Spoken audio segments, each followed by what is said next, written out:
Hello and welcome to this week's episode of the How to Film Weddings podcast. My name is John Bunn. On the other side of the screen is my best good beardedest buddy, Mr. Nick Miller. Nick, it's a new week. We've got big things going on in the How to Film Weddings world. You've got your hands up. What's new in your world? John, things are going great for me. We are recording this, and in just a few short days, my Kansas City Chiefs get to play in the Super Bowl. And I'm very excited about said Super Bowl. Yes. Anyway, I don't... You should be. I would love to say, I'm very excited because the Chiefs just won the Super Bowl, because this is going out the day afterwards. Why don't you record one of each real quick? And Blake has to wait till... I'm kidding. Don't do that. Yeah, don't do that. But anyway, excited a lot about a lot of things, about that. How to Film Weddings. We've been having lots of meetings, lots of talks and discussions about the future and directions that we're going, and really excited about a lot of things there. It's a good, spring or end of winter, whatever. I don't know what time. It's February. It's Nick, we're only like 3 days behind recording right now. I don't know. Thursday. I don't know what's going on in my head, but I did want to mention that a couple of things. One, we had Brady Huff on the podcast today, and he has started something called Wedding Posthouse. You might have heard us mention that. They are sponsoring, they're a new sponsor on the podcast. They are sponsoring our question of the day, but they are a culling service, a syncing service. So you send all your work off to them. They will cut out all the shaky stuff, sync your ceremonies, your toasts, your dances, all that stuff, and get it back to you in like a week's time, less than a week's time. So it's definitely worth it. Another thing I wanted to mention before we hop into the podcast today is that it is Love Stories TV Wedding Film Awards season, and submissions are due as we launch this podcast. Submissions are due at the end of the week on Friday, February the 17th. And if you would like to submit your film, all you need to do is head over to lovestoriestv.com and hit the little submit your film button in the top corner. So just a couple things I wanted to get out of the way before we jump in today. Anything you want to add? Yeah, first of all, I'm a little sad that the Dallas Cowboys once again are not in the Super Bowl. I mean, that's just a given. You should be used to that by now. I am very used to it. I just needed to say it out loud out of respect. I also wanted to say LeBron James won the scoring title this last week, but they were playing against the Oklahoma City Thunder, which is my favorite team, and the Thunder won that game. So all of you LeBron fans can eat it because he's not even top 5 in my books. Kobe, number 1 for sure, then Michael. Anyway, we can talk about that a different day. Secondly, you mentioned Wedding Posthouse. Yes. Huge fan of them. Huge announcement today that they are our new sponsor. We don't just add sponsors all the time. This is not something we do on purpose, but we've both been using their services. It's awesome. No, we what do. Did I say? You said this isn't something that we do on purpose. This is something that is. Yes. Thank you, fact checker. I appreciate the fact check. I'm here for you, buddy. Man, the new name for you is Mr. Fact Checker, and I like it. Okay, so that's the first thing. I'm really excited to talk about Brady and Wedding Posthouse, but we also talked to him about how he's gotten into like $10,000 plus weddings in his first 3 years of doing wedding films. Super legit, dude. Also, Nick, I did something with the Love Stories TV thing that I've never done before. What's that? I submitted a film, and you're never going to guess which one it is. I'm guessing it's one that you traveled for, maybe not in the country, not this country, maybe somewhere south of us, just a little bit. Yes, I uploaded my Guatemala film, which I don't know if you knew or not. I filmed a wedding there. And some people were asking, they're like, hey, John, Nick, you guys are judges. Are you submitting films? And it's like, yes, we are. They make it to where we don't judge our own films or categories that we're submitting it. So it's kosher, it's legit. But anyway, I submitted a film. I've gotten out of my comfort zone. Like, I've never submitted a film before. And we would encourage you, even if you're like, well, there's no way I would win that or whatever, to like get yourself out of your comfort zone and submit a film over at lovestoriestv.com. They are amazing. They're great people. They're pushing the wedding film industry. So lots of great things going on. And I'm also going to mention, Nick, we ended up with over 90 students in our mastermind group. My mind is blown. So we're starting that up for 2023 this week. Thank you to so many of you that joined and applied and all that good stuff. A lot of great things going on. We've been talking for a long time. So Nick, if there's no more facts to be checked, we can head on over to this week's episode of the How to Film Weddings podcast. Yeah, let's do it. All right. Well, welcome Brady Huff to the How to Film Weddings podcast. Why don't you introduce yourself, tell the world, or at least the wedding filmmaker world, who you are and how you ended up in this seat. Yeah, definitely. Well, first of all, thank you guys for having me on. Appreciate it. It's definitely very full circle because I started actually watching you guys' podcast to learn how to shoot weddings. So coming on here is, it's kind of completes the circle, which is fun. I love it. So I started actually in commercial work, which I feel like is a little backwards to how most people do it. But I'm originally from Australia, grew up in Hawaii. So I moved there when I was 8 from Australia. And I actually started doing YouTube videos first. So in high school with my brothers, I had an older and a younger brother, and we would all do just like goofy like YouTube videos in like, I think we started in 2012. But as far as I know, we were the first Australian vloggers and the first people vlogging in Hawaii on YouTube. So that was kind of like getting my toes in the water. And I did that for a couple of years and kind of ended up stopping. I wish I hadn't. We actually ended up getting a couple thousand subscribers, and I started to get like recognized by people around Hawaii, which was fun, but I don't know, it wasn't for me. So I jumped into commercial work. So I started working on kind of TV sets, commercial shoots and stuff like that. And this was kind of like before you could find a tutorial video on YouTube. So I remember one time I actually looked up like, what is the aperture on a camera? And I couldn't find a video on YouTube about it. Like there was literally nothing. So I kind of had to learn on TV sets how to shoot cameras. I worked on staff at a church for 3 years doing that as well. And I had shot a couple weddings when I lived in Hawaii as a kind of a second shooter, but never had really done any of my own. So fast forward to 2020, great year. My wife and I moved from Hawaii to Birmingham, Alabama to be closer to her family. I knew one person in the whole city. And when we moved here, it was actually January. So it was, pre-cough. But yeah, so I had went from, a great income doing commercial work to absolutely nothing. And I kind of just sat there and was like, I have to do something. And I just figured weddings would be the easiest way to start making money. So I started looking for any just educational content I could find and ran across you guys actually. So I started I think I watched pretty much most of the episodes up to 2020 or when it was live, and just started booking weddings. It's definitely been a journey over the last 3 years with everything that's gone on, but super happy with where we've gotten to. And it's just been really fun, and I think I'm going to be doing it for a while. I love hearing that. And for those out there listening, why don't you give a little bit of background of, like you said, you started in 2020. It's now 2023. Just kind of tell us a little bit about your business and kind of you've worked your way into a luxury type market, and you're charging a good amount, and you're doing all kinds of big time weddings. And so why don't you kind of paint a picture of what your business looks like today?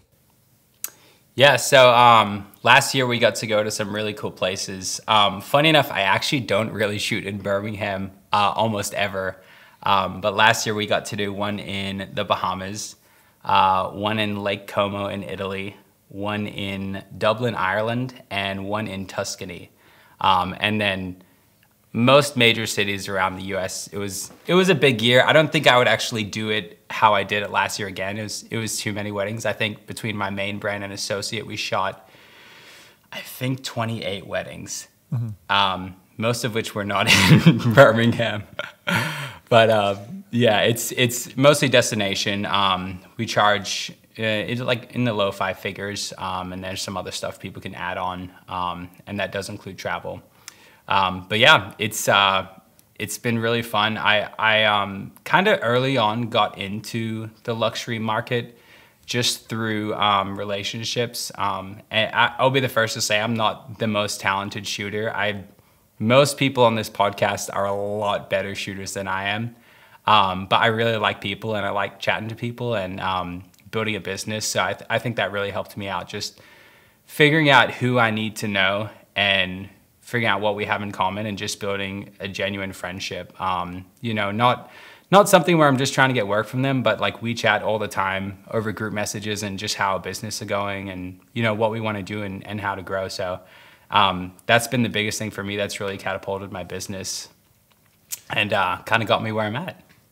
Yeah, I love it. And if you're just hearing that, he said low 5 figures in his 3rd year of business, that does not include the decimal point, right? This is over 10,000 for wedding films, right? Yes. Okay, just for a while, I said I was a 6-figure filmmaker, but it did include the decimal point and the 2 numbers. Including those pennies in there. Yeah. So an actual, 10,000 and above. You said it does include travel.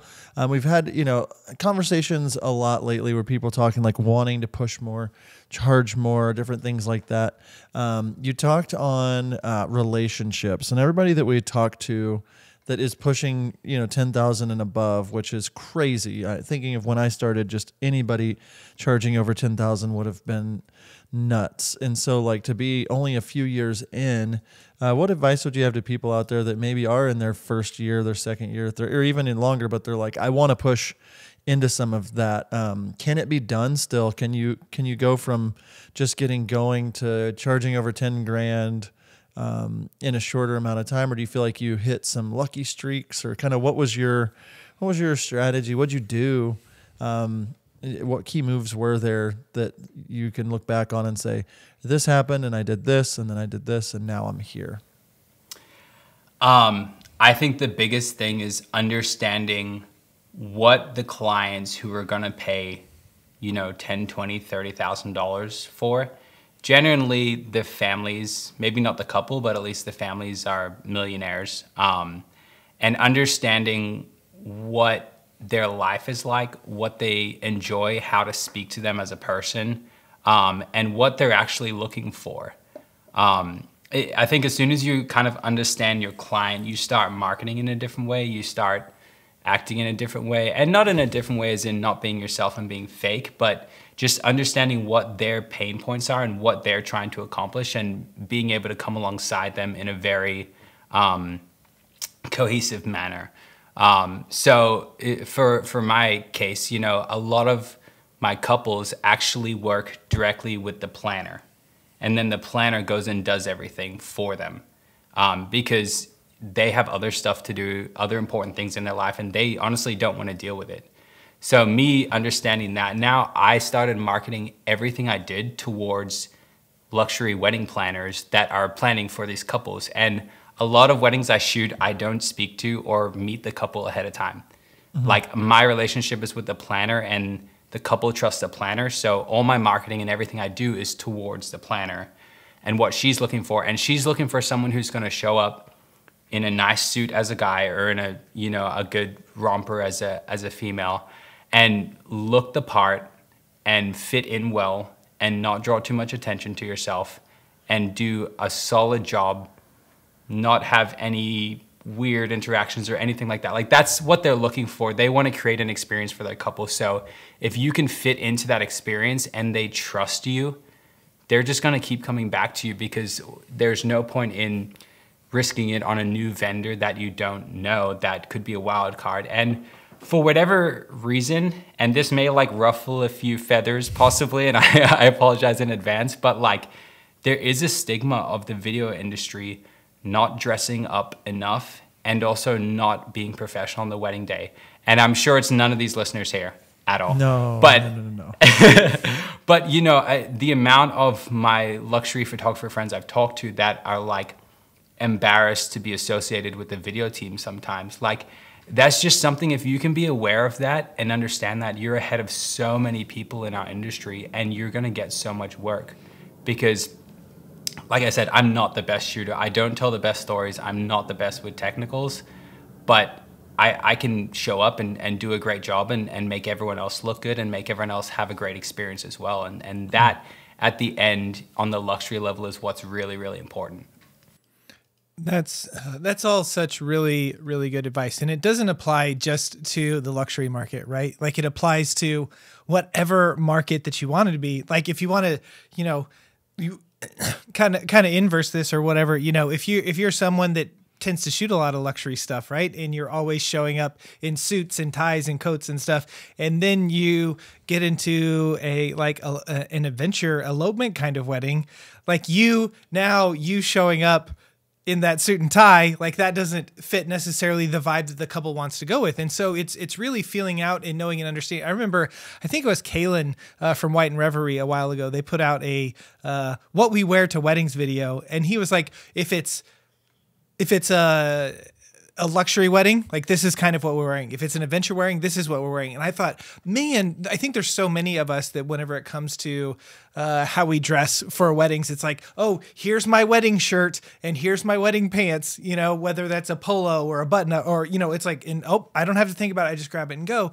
And even, we like to talk about, giving our clients customizable experiences, and even like thinking of it that way too, right? Maybe you normally only wear a like guys wear a tie, girls wear a romper or something. But if it's like a black tie event where everyone is supposed to wear a tuxedo, not just the couple, like now maybe this changes what I need to wear, to the wedding as well. So that's all such solid advice. And whenever you know and understand who it is that you're going after, and I think you're lucky. You've been doing this for 3 years, but you found lucky in the sense that you got in with the right people, but also you got in with the right people and you like working with those people. There are so many people that I've talked to, myself included, that I thought that this was the direction I wanted to take my business. And then I shot a couple of those kind of weddings. I was like, nope, this isn't for me. Crap, I've just rebranded myself this way. This is, a logo that has gone down in infamy in our mastermind group that I thought looked very high end, but looks really ridiculous. Anyway, it doesn't matter. So in saying all that, you're very, very lucky and fortunate. Working Dude, hard. He keeps calling you lucky. He just keeps calling you lucky, like you didn't. It is. And honestly, I don't take offense to that. It really has been a right place, right time lucky scenario. Dog. You lucky. Yeah. No. I mean, luck in the sense that you took advantages of the opportunities before you, and then you said, "Okay, I'm just going to present my." And then it was, "Hey, I did a good job." What? I don't mean it negatively. Sorry about that. But no, you're fine. Another thing that I wanted to chat about is getting into this industry and specifically the luxury market and stuff. How has networking placed? We talk about that a lot, but how has that affected you getting these weddings where you're charging low 5 figures without the decimal point and that sort of stuff? Yeah, definitely. And before we move on, I just want to touch on something you said because it was so good. And most of my examples that I gave were to my ideal client as a luxury wedding planner. That may not be your ideal client. So I think just coming back to like figuring out who your ideal client is and then working towards marketing in that direction. So if luxury isn't what you want to do, and it can be stuffy and there can be difficult people to work with, so it might not be. But just taking that and like marketing in that way to whoever your target client is, and my examples were very luxury specific. But yeah, that's a great question. Moving on to relationships. If this puts it into any perspective, I think I did maybe 10 Instagram posts and almost 0 stories in 2020. And my website looked terrible. And we did a great, well into 6-figure gross revenue.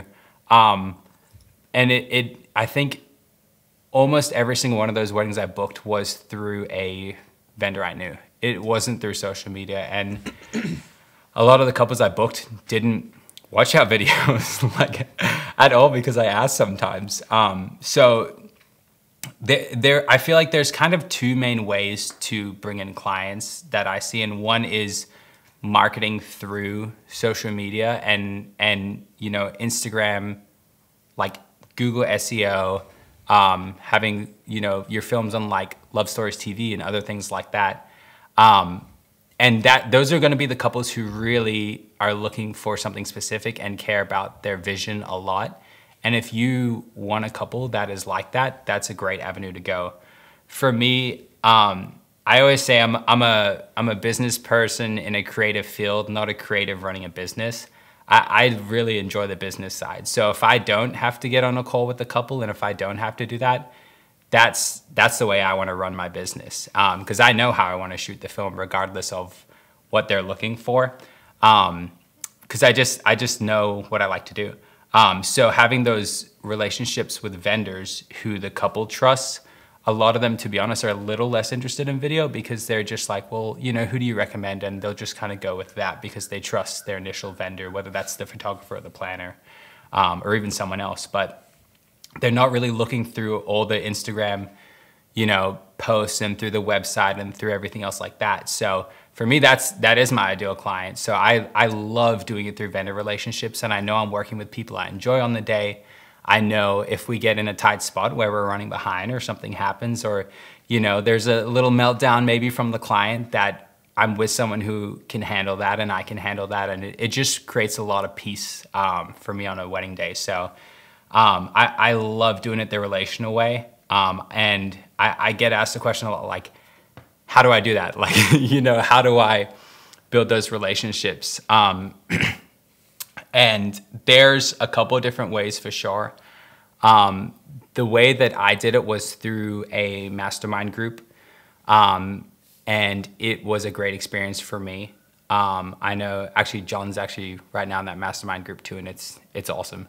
And you can send me a message if you want to know what it is, but it's been great for me to build relationships. A lot of people are not in the video industry. They're photographers, planners, florists, you know, hair makeup artists, stationers. There's a plethora of people in there. So finding those places where people meet, you know, your local WIPA chapter is a great place. If you're, and this isn't for everyone, but Engage is another great way. But I have never gone. It's probably not for me.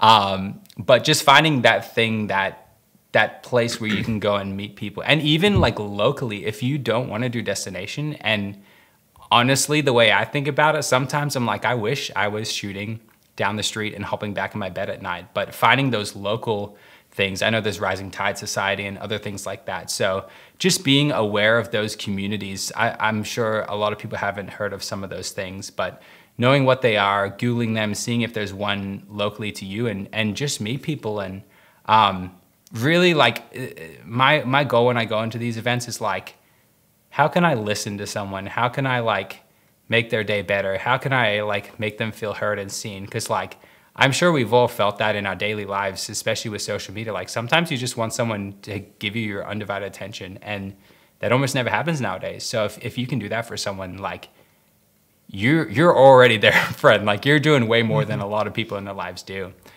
So I know that answers the question a little bit of a tangent. Yeah. But no, that's really good. It made me think of a couple things. One, I remember talking with Lindsey Conklin one time, and how there was this planner that he met in Engage that's really well known, that he's like, absolutely, I want to work with you. But it took him 3 years to work with him. And the reason that this planner finally asked Lindsey was because Lindsey and Cherish never once said, hey, how do I get on your list? Hey, how can I work with you? He was like, I'm going to just show up to this guy, talk to this guy, get to know this guy, and build a relationship, and never talk business. Or if we're going to talk business, it's going to be him talking to me about business, me listening and giving feedback, not how can I as a wedding video person get into your back corner?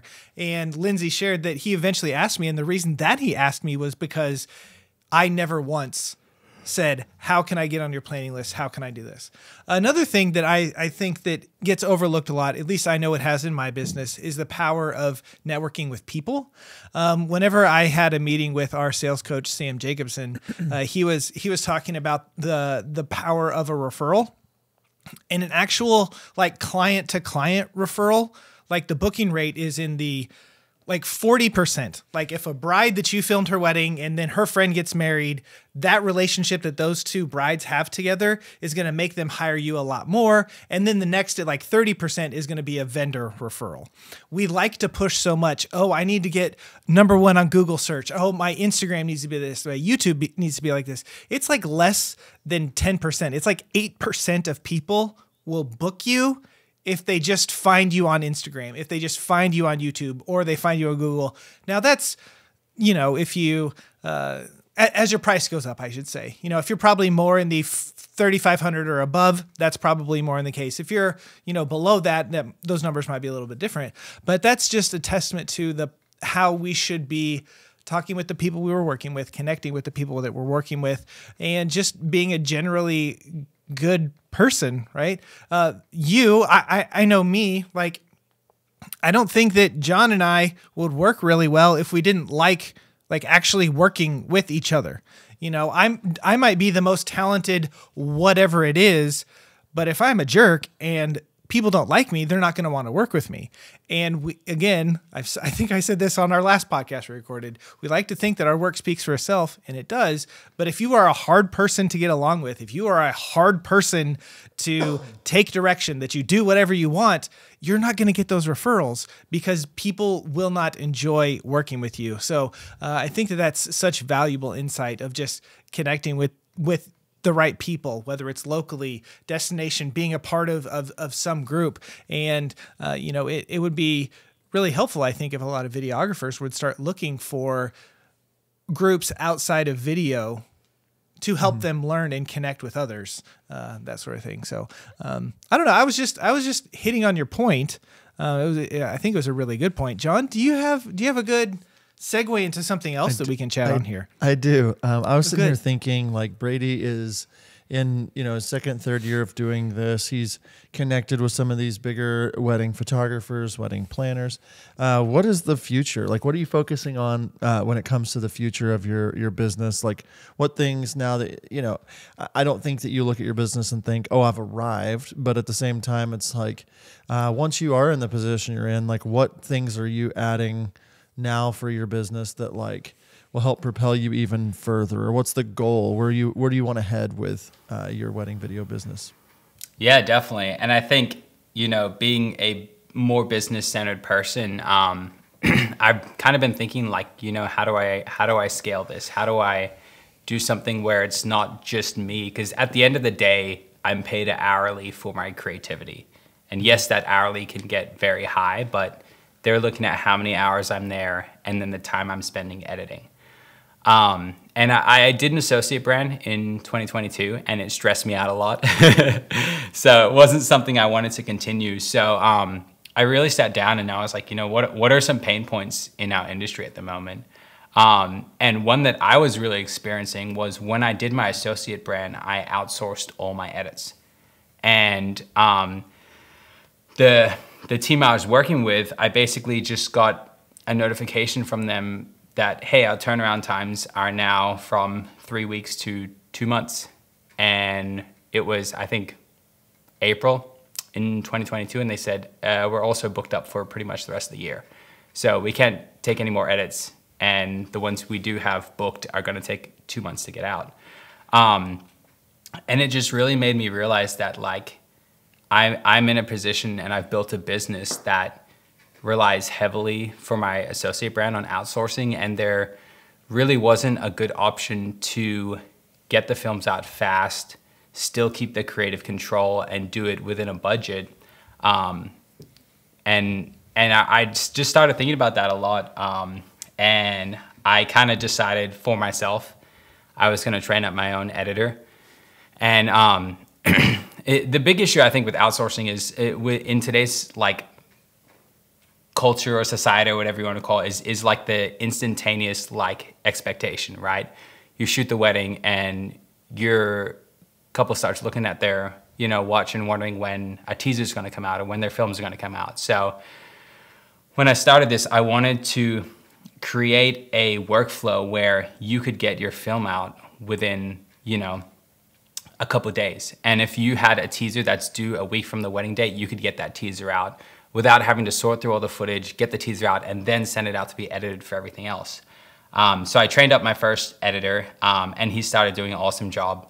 And essentially what I had him do was take all my multicams, sync them all together, put them each in their own sequence. So I had all my multicam edits from, you know, first looks, first dances, ceremony, speeches, anything like that where I'm running more than one camera. And then I had him cull all the footage, which is more of a photography term, but it essentially means taking the good takes of each clip and put them all in a timeline, color-coded in chronological order. So I was able to go in really fast and get my teaser out and get my films out. And it worked so well that I kind of started thinking, like, I wonder if other people might be interested in this. So I reached out to a couple friends and kind of had him start doing some work for them as well. So I had him start working with some friends, and I got some really good feedback from it. So I, you know, me being the business person I am, was like, what if we did this on a little bigger scale? And actually, my new company, Wedding Posthouse, was born. And you know, we've been blessed to be a sponsor with you guys recently. And we now have actually a team of over 20 editors. So essentially what the service is we'll go ahead and take people's films, sync all the multicams together, cull all the footage, find all the good takes, put them in chronological order and send them back. And average turnaround time is about 4 to 5 days. And it's a lot cheaper than most other outsourcing because we kind of keep the creative control with the wedding videographers. So we don't cut the multicams together. We don't edit films. It's just saving you those hours of like prepping everything and putting it all together so that when I get my film back, I can usually get a ceremony and doc edit out in about an hour from getting the project file back. But yeah, that's kind of been the transition of where our business is going in the next year. And definitely still gonna be filming weddings because I do love it. But Wedding Posthouse is definitely taking a little more priority. Oh, yeah. Yes. I will say, I don't know, listener, if you out there, the thing that I absolutely hate when it's time to start putting a film together is I'm so excited. I'm thinking about, you know, the shots I want to do or how I want to piece the edit together, or, you know, the really fun creative stuff. But really, you need to go through all of your footage before you can do that. I mean, I know there's some people that just kind of start picking and choosing stuff, but you need to know, you know, where the getting ready stuff is, where the ceremonies, you know, all those stuff. And you know, and I think because I hate doing that, I don't know if you guys are like this, when it's something that you absolutely hate, you kind of drag your feet in getting started. You know, no, I don't know if you guys, I don't know if there's never anyone happened to else. me. Maybe that's No. just me. Not Maybe sure what you're that's just talking me. about. But we started using Wedding Posthouse this fall. Started editing. You know, we edited 3 or 4 of our videos together, and we sent them off to you guys. And just that now, it's like I'm a day ahead of where I was. And, you know, because I was working on anything, and, you know, it took, you know, 3 or 4 days to get it back and stuff. So it was like, oh, this is ready to go, and it's ready to go when I'm ready to go. And so highly recommend it. You know, again, saved you a day, maybe 2, just kind of depending on your workflow with that sort of thing. And then you can, you know, jump in and go. You know, I do appreciate how you're like outsourcing without giving up the creative control. I think that's a really valuable thing to people, because I think that there are so many out there that feel, oh, I can't outsource because then it's not me that does this stuff or whatever. So I think it's a happy medium, you know, between kind of those two things, just to get people started in that. So anyway, I really like definitely. the service. It's awesome. Thank you. Appreciate that. And, for those of you that like are not understanding, we are officially announcing that Wedding Posthouse is one of our newest sponsors of the show. And whenever Brady and I met in a different mastermind group, and was just talking with him and hearing his ideas for this culling only service where you got to still keep control of your edit, but like my least favorite part is, of course, like just going through everything, getting it all organized, getting it all time synced and kind of color coded, saying, okay, this is bride prep, this is, you know, the romantics, this is the reception details, whatever. Being able to just open up a project, you know, within a week of the wedding or so and say, ta-da, all this stuff is right here, ready to go. It's only the good stuff. And like, I like it because if it is usable, it's on that timeline. It's not like the editors from Wedding Posthouse are like over there saying, well, this is the best shot of the bride and groom, so that's the one shot I'm going to put up there. If it's usable and it looks good, they're putting that in the timeline and it's easy for you to see. So you can like really filter through it quickly. You know, you're taking hours and hours of footage and you're combining it down to sometimes less than an hour of usable footage from the day. And now you can start working on that. And instead of waiting through that for 2 or 3 days, trying to figure out what you want to do, you can watch through all of that so much quicker. And so we thought it was a brilliant idea. We've watched it grow already. We're really excited to announce it to our listeners. And I know, Brady, you have a couple of things you wanted to kind of like throw out there to the listeners. So I'm going to throw it back over to you. Yeah, definitely. The first thing is just a tip that I wish I had thought of earlier. And that is, if you are thinking about outsourcing, try it now when you're not in peak crazy season and you have to get films out, because there are things that you're going to have to figure out, you know, how to upload my footage properly to Dropbox, what my workflow looks like when I get this project back. And you don't want to be doing that when you're 10 weddings deep in the middle of August. So I definitely did not learn that and had to learn it the hard way when I was busy. But definitely, if you're thinking about outsourcing, try it ahead of time when you're not busy. And we actually have, if you go to weddingposthouse.com/offers, we have a template up there that's a additional film upsell template. And you can put all your information in there, send it off to past couples. And it's essentially asking if they'd like to purchase, you know, a doc edit, speeches, ceremony, anything like that. And, you know, it's a way to bring a lot of money in for stuff you've already shot. But if you have a project where they do book, feel free to send us that project and we can go ahead and you can try out the service essentially risk-free. And there is a promo code for it. It's HTFW10 for 10% off your first edit. So if you guys want to try it out, 10% off. But we have a satisfaction guarantee on it. So like, even if you do it and you're like, Brady, this just isn't it, like, you can send us an email and I'll send your money back. Like, that's how much I believe in this service. Like 100% risk-free. Use the template for free. Try it out with some of your couples. And if you don't like it, we'll happily send your money back. But it really is something I created from the pain points I've had and what I wished was available. I don't know if we said the price, but it's $350. So it's a lot cheaper than, you know, most other options out there. And we even have people actually who will use our service, get their teaser out, get their doc and ceremony films out, and then still outsource their highlight film. And what's been really cool is if you are using someone else to outsource now, a lot of times their price goes down because everything's synced and everything's sorted for them, and they love that. So, you know, you may even be able to knock $350 off your actual outsourced highlight just because this is all done. Yeah, when I was thinking about the price, you know, at $350, and I'm sure that's going to end up inevitably going up because this is going to go crazy when people find out this service. So hop on it fast and use that promo code. But like, what is the cost of a day or 2 days worth of your energy? What could you be doing with that time? And the thing I loved how you put the, you know, weddingposthouse.com/offers. I went and downloaded the template email yesterday just to see what it was. And it's awesome. It's a template email that makes it easy for me to just change out a couple things and send it to my last 2 years of couples and say, hey, are you interested? Right now we're doing a special on, you know, ceremony edits, toast edits, doc edits, things like that. And it's just kind of all there for you. And I sell a ceremony edit for $1,000. I sell toast edits for $1,000 or both for $1,500.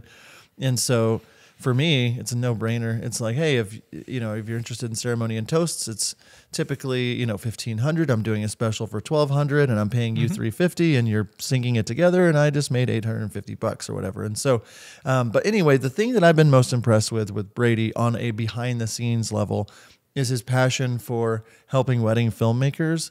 And just as you have brought into the luxury industry and grown into the luxury industry because you know how to handle people, you know how to take care of people, you're a long-term thinker, you're not just trying to like make a quick buck and then get out of here or anything like that.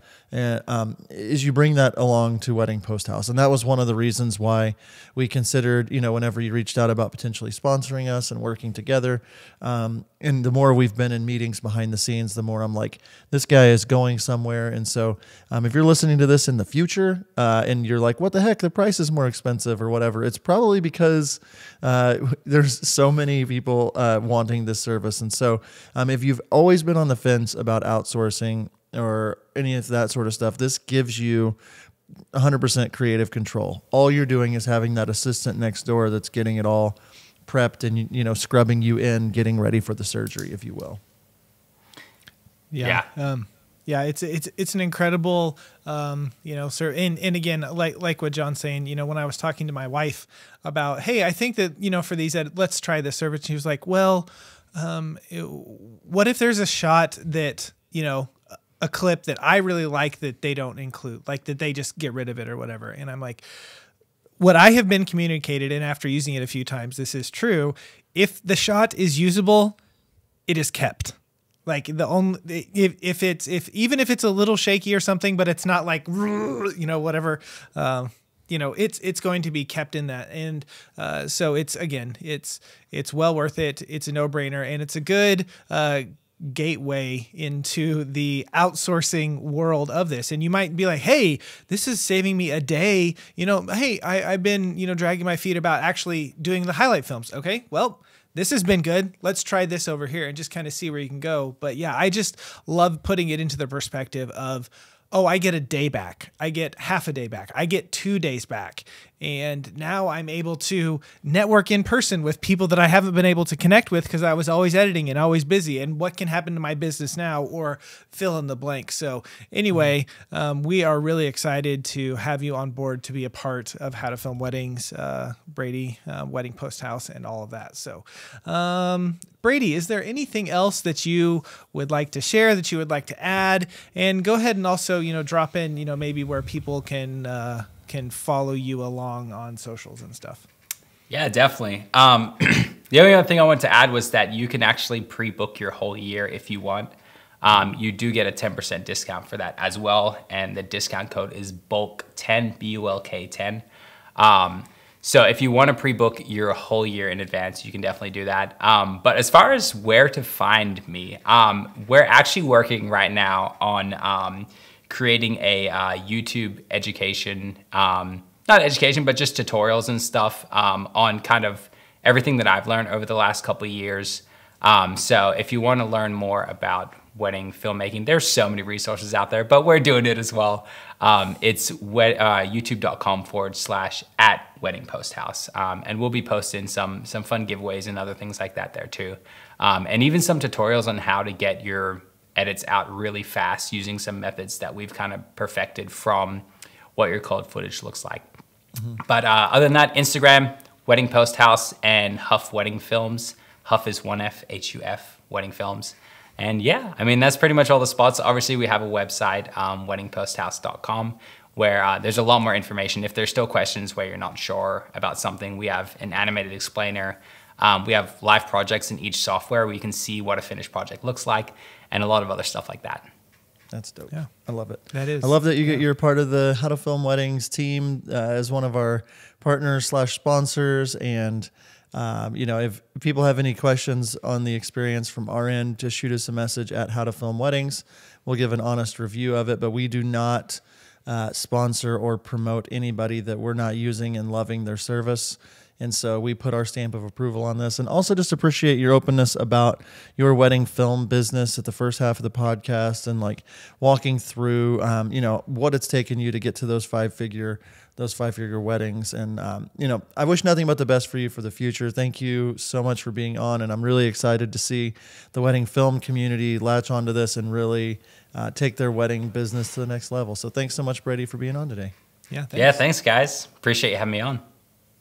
Brady, thank you so much for coming on the podcast with us this week. I hope I didn't miss any facts or anything that were said that were wrong. There's probably something I said because I often do that.